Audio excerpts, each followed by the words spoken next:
सो very good morning dear students. आज अपन अपने लेक्चर में बात करेंगे बीएससी सेकेंड ईयर जो बायोटेक्नोलॉजी के स्टूडेंट है उनके लिए काफी यूजफुल है। क्यों? क्योंकि आज अपन बात कर रहे हैं प्लांट सेकेंडरी मेटाबोलाइट्स होते हैं, उनके कौन से इंपॉर्टेंट क्वेश्चंस हैं जो आपको इस बार एग्जाम में देखने को मिल सकते हैं। उन क्वेश्चंस के ऊपर आज अपन डिस्कस करने वाले हैं। तो देखिए, फर्स्ट नंबर वाला जो क्वेश्चन आता है ना, वो कंपलसरी रहता है, एक एक नंबर वाले उसमें क्वेश्चन आते हैं।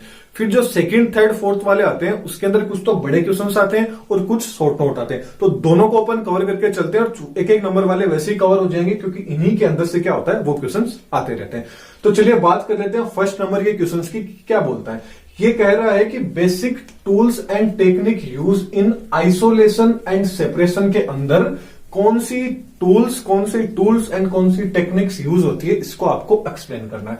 नेक्स्ट अपन बात कर लेते हैं सेकंड क्वेश्चन की। सेकेंडरी मेटाबोलाइट्स क्या होते हैं, इसके क्या टाइप्स हैं, इसके यूज क्या है और इसका ऑकरेंस क्या है, ये आपको डिटेल के अंदर बताना है। सेकेंडरी मेटाबोलाइट्स क्या होते हैं, वेरी इंपॉर्टेंट क्वेश्चन है। अगला क्वेश्चन आ जाता है in vitro technique for secondary metabolite production, कि इन विट्रो टेक्निक आपको बतानी है सेकेंडरी मेटाबोलाइट का जो प्रोडक्शन होता है उसकी। अगले क्वेश्चंस की बात करें तो अगला क्वेश्चन आ जाता है production of secondary metabolites by bioconversion genetic transformation for production of secondary metabolite. Okay, ये क्वेश्चंस काफी इंपॉर्टेंट है, इसको थोड़ा सा अच्छे से आप देख लीजिएगा। अगला क्वेश्चन आ जाता है products obtained in traditional medicinal system क्या होता है, इसको बताना है। एंड इसके साथ में दियर सिग्निफिकेंस इन प्लांट बायोटेक्नोलॉजी, इस क्वेश्चन को आपको क्या करना है, एक्सप्लेन करना है। अगला क्वेश्चन आ जाता है ex situ conservation of germplasm, कि जर्म प्लाज्म का जो अक्स सिटू कंजर्वेशन है उसको आपको एक्सप्लेन करना है। नेक्स्ट क्वेश्चन को देखें तो आ जाता है डिटॉक्सिफिकेशन ऑफ सेकेंडरी मेटाबोलाइट्स, इसको आपको क्या करना होगा, एक्सप्लेन करना है। अगले क्वेश्चंस की ओर बढ़े तो अगला आ जाता है gene expression in response to environmental stimuli, इस क्वेश्चन को भी अच्छे से देख लेना है। अब अपन बात कर लेते हैं अपने शॉर्ट नोट वाले क्वेश्चंस की। तो शॉर्ट नोट में आपको देखने को मिल सकता है प्रोडक्शन ऑफ सेपोनिन्स।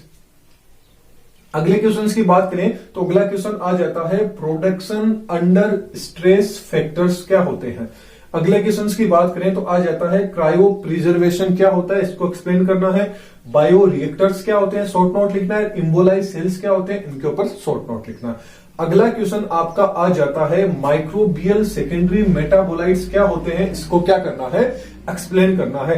नेक्स्ट आ जाता है biotechnological approach on production of secondary metabolites, इसको एक्सप्लेन करना है, इस पे शॉर्ट नोट लिखना है। अगला आ जाता है एनालिसिस ऑफ मेटाबॉलिक स्ट्रक्चर, इस पे भी क्या लिखना है, आपको शॉर्ट नोट लिखना है।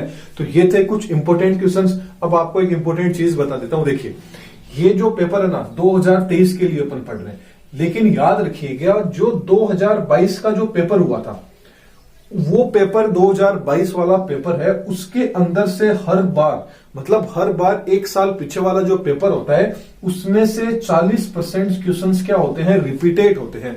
तो याद रखिएगा आपको 2022 का जो पेपर है उसको अच्छे से पढ़ना है क्योंकि 40% तक क्वेश्चंस क्या होते हैं उसी में से रिपीट होते हैं। यूनिवर्सिटी का पैटर्न अभी तक देखा गया है कि जितने भी ईयर के पेपर है उन सबके अंदर पीछे का एक साल वाला पेपर है उसमें से 40% सिलेबस कवर होता है। तो ये कुछ इंपॉर्टेंट क्वेश्चंस थे। अब मैं आपको बता दूं ये क्वेश्चंस उनके लिए जिन्होंने अभी तक कुछ भी नहीं पढ़ा है, जिन्होंने तैयारी कर ली है, उनके लिए मार्क्स को क्या करेगा, बूस्ट करने में हेल्पफुल रहेगा। और अपन 1 बाय 1 जितने भी पेपर है सारे पेपर्स को डिस्कस कर रहे हैं, सारे पेपर अपन देख लेंगे और एग्जाम के लिए आप सबको best of luck. Next paper में अपन फिर मिलेंगे। याद रखना लेकिन 2022 का पेपर आपको एग्जाम से पहले पढ़ के जाना होगा। Okay, best of luck, thank you.